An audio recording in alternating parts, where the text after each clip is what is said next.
Hi, I'm Tracy L, and I am your energy coach, your intuitive guide, helping you make your life better, health, wealth, and intuition.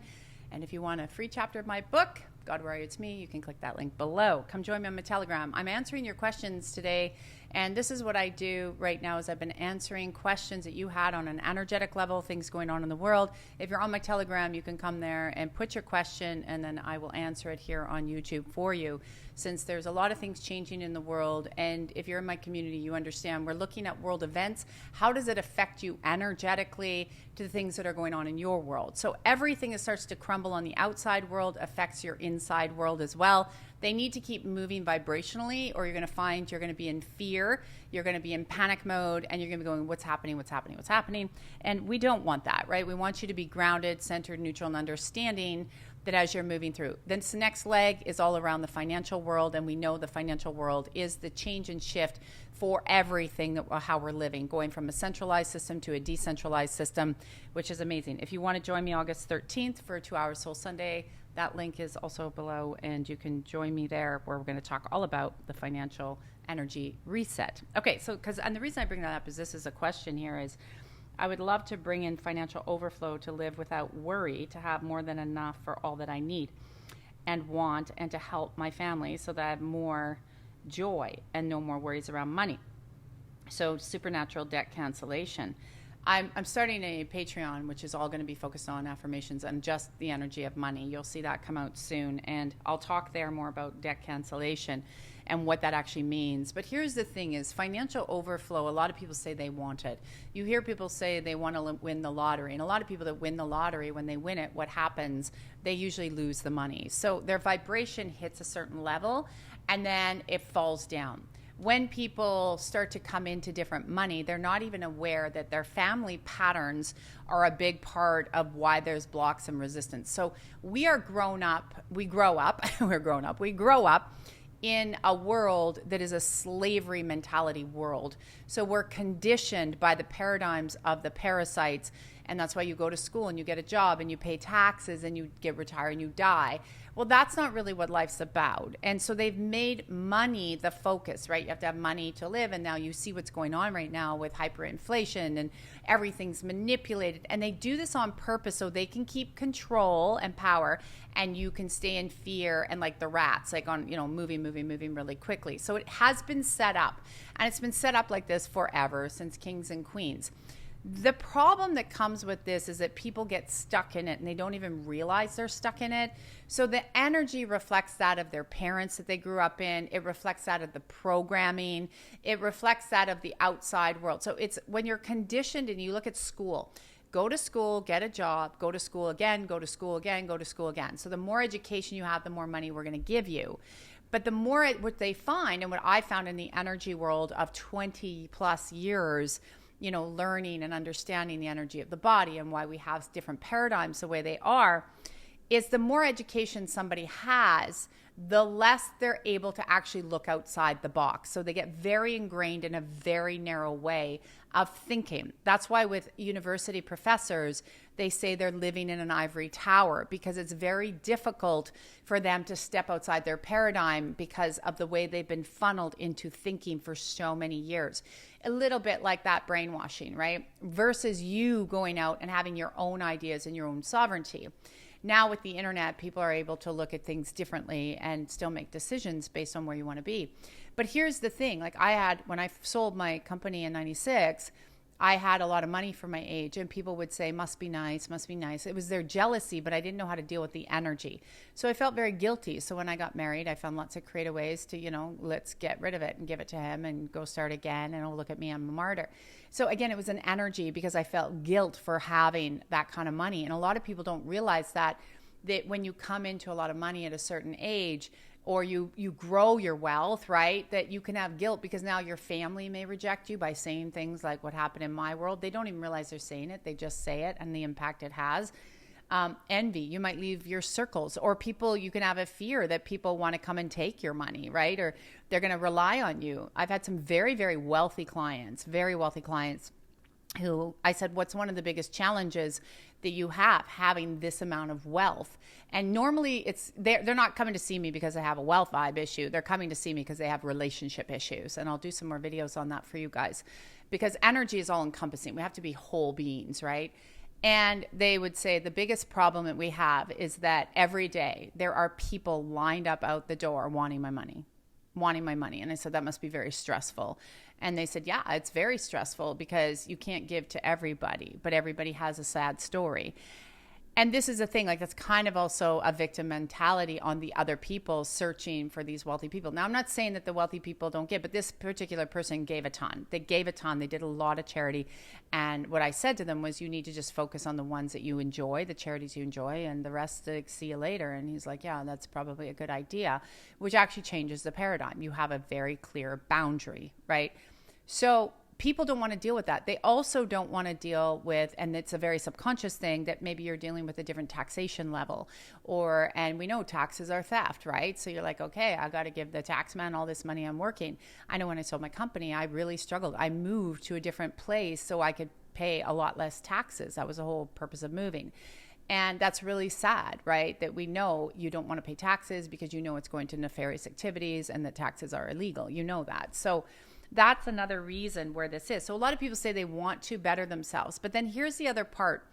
There's a resistance that comes from the programming that you receive as a young person to learning, to looking outside the box, right? So I see this a lot with people when it comes to new things, and they're afraid to invest or look in new things because maybe they've lost in past investments. So they're afraid of losing. Everybody can get afraid of losing something. So when you're afraid of loss is a lot of things. People can be afraid they don't lose weight because they're afraid of losing, what's going to be going away. It can also translate to loss of loved ones. It can translate to loss of money. Loss is just an energy. Now think about all the places it can go into. So when you've lost money, people are like, oh my God, I've been ripped off. We've all had people that have, where we've been and they've taken money or lost money. And it's not, some are very intentional, like we see in the world, and some it's just something that happened. But you need to let go of that and trust. And so a lot of times what I say to people is, when we're working, is we're letting go of that energy around loss, and we're opening up to bringing in that it'll come back to you. One thing I realized is, over time, there were lots of creative ways that the money that I lost had found its way back to me. And it's very interesting, and more. And you guys can do this as well. Once you start to understand why are you resistant to making the money? Why do you want to stay at a paradigm? Also, there can be a wealth vibe in your family. So say that, let's just average that people, I'll just throw out a number, it's $80,000. And all of a sudden you have an opportunity to make $150,000. You can actually reject those jobs, even though you say you want them, because you want to stay in that family paradigm. There's a family lifestyle you become comfortable with. And now you have to get uncomfortable by going to another level. And getting uncomfortable by going to another level can also hold back your wealth vibe. So wealth is all, and money is just an energy, and it's just a tool. This is the biggest thing that people forget. It's a tool, and the more attached to it you are, the more you're holding on to it. It's got to be like this. I need it. Oh my gosh. The more you're going to plug it up like a toilet. And the more you plug it up like a toilet, the energy can't get to you. New opportunities can't get to you. Those creative miracles where people just, say, I want to give this to you. There's so many ways that money can come into your life, but you're just focused maybe on a job. You now block all the other opportunities. Or people just giving you money. You're like, oh, I can't receive. These are big energies that need to be looked at, and they take layers and layers and layers. And then people say, well, Tracy, you have a nice life. Like, you don't get it. I do get it. I lived in welfare row housing when I was a little kid. I know what it's like to have to shift your wealth paradigm, and how to be afraid to not want to spend $1 and save because you don't want to go back to that. You don't want to go back to eating peanut butter frickin' sandwiches on the floor while your mom's pretending you're camping because you have no food. I lived in that. I also know what it's like going through my divorce, being the man in my divorce, and having the last $1,000 in my bank. So when I had the last $1,000 in my bank, yeah, you don't think I was going, oh my gosh, I got to pay for I've got my mortgage, I've got my children, I got to feed them, they need clothes, they're little, yeah, I know what it's like. But I also know I had to make the choice to keep moving through to understand, where did these fears come from? I was holding fears on from my family, from my mom. Sure enough, she had the same thing. I needed to release that paradigm and understand, where can I look outside the box? And you got to be willing to take risks. It's like when people go to cryptocurrency, they're like, oh my God, the world is just, well, they have all their paradigms and issues versus looking at it, studying it, talking to people that are really in it and realize, is it for you or not? But everyone has that opinion. It might be for you, it might not be for you, because it's a big learning curve. But see, people don't want to take the learning curve. They don't want to take the learning curve. And they say, see, it went to 65 and it went back to 20. Well, then you don't understand the cycles, because the last cycle it went to 20 and went down to like 4 or 5, right? It goes up and then it comes back to its bottom. And then it goes up and it comes back to the bottom. Your thing is you got in for FOMO and you didn't take your profits. So the next one, right? The next bottom would be 65 and then it goes up from there. Oh, but it's all manipulated. You can have every excuse under the sun as to why you can't get opportunities, why you're not looking at something else. Gold and silver, another one, right? Oh, gold and silver. No one takes gold and silver. Really? 23 states actually regulated gold as actual currency again. Something's happening. BRICS is buying gold like crazy. The banks are buying gold for sure. And silver, because silver has a whole big purpose. Apple needs it to make their phones, and jewelry and all the solar and all this new technology all uses silver. We don't have enough in the ground. So people don't take the time. They're like, well, I can't take a silver coin. You know what? It's interesting. Somebody was saying to me the other day that they had talked to a friend and asked him why he has a gold pendant. Never asked him. And he said, somebody doesn't ask me that. And he says, well, if anything happens, I can take this and get home. I can use this as currency. And you know what? You can. If you have gold and even gold jewelry and you can't access your money, you can take your gold. You can take it and you can say, here, I need to get home. Take it. People will take it because it's actually God's money. So these are the things that people don't look at and don't understand when it comes to financial paradigms and financial wealth that need to be adjusted and they need to be looked at.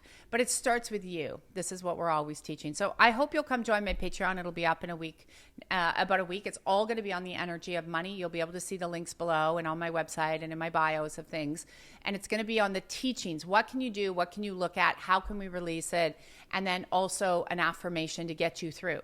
When I learned the energy of money, of what's inside of us, these things became easier. Then you become a creator. Then you can manifest easier.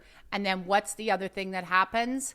Life gets better. You're not in struggle and lack. If you're in struggle and lack, it's because your programming is sitting there. But we are in some of the greatest times of transfers. What people forget with wealth transfer, and they all have their opinion. If you've been on my TikTok, is that during times of transition, even like in the Great Depression, lots of people made a lot of money. And we want the wealth transfers to happen because when good people make good money, they will do good things with it. And you need to get out of the energy that only the bad people are going to have the money. There's a lot of people high up there that are working to take down the bad people. So get out of that stinky thinky and start to go, okay, if I could have good money, what's my why? Because it's a tool. What's my why? What do I want to do with it? What is my tool? And that's where you want to understand. What is your why? And this is a tool. You have to learn to be detached from it. Let it flow. And that's what I teach you. Comment below. Have a great day. And remember, your wealth vibe is a reflection of what's going in here. You can't keep looking out there. You got to go in here to shift the energy. Then things show up like this, ease and grace. That's why I move my hands. It's energy. We're moving it. Right? People say, why do you move your hands so much? Because it's actually no different than when you're watching in a movie, and they have a computer screen up here and they're moving the things around. This is how we move energy. You move it the same way. They don't teach you this in school because trust me, my clients that are high up there, they told me, they said, I'm a little bit concerned about you. They train us this. I use it for good, but most of them use it for bad. Think about that statement. Think about it. You can kibosh it all day long, but unless you're at that status and have heard somebody say that to you, it makes you think. They know exactly what I'm teaching you, and many people have in different ways. But what I want to teach you is for you to be able to do it. Tools for you, for you to be empowered. That's what has to happen. So come join my Patreon. Click the like, subscribe, and share. Come join me August 13th for the 2 hours of Soul Sunday, where we're going to talk about money and answer your questions and shift the energy, and you'll have a replay, and let's have some fun together, because that's what it's about. This fall, we're already into this whole reset of finances, and we've been talking about it since 2016 if you've been in my community. The thing is, you need to understand how to prepare we're kind of getting to that end, and also understand what's going on in here so you can ride through this with ease and grace as we come out better for the world, as these old people eventually will disappear. But it's going to be a ride. All right. Love you guys. Have a great day, and comment below.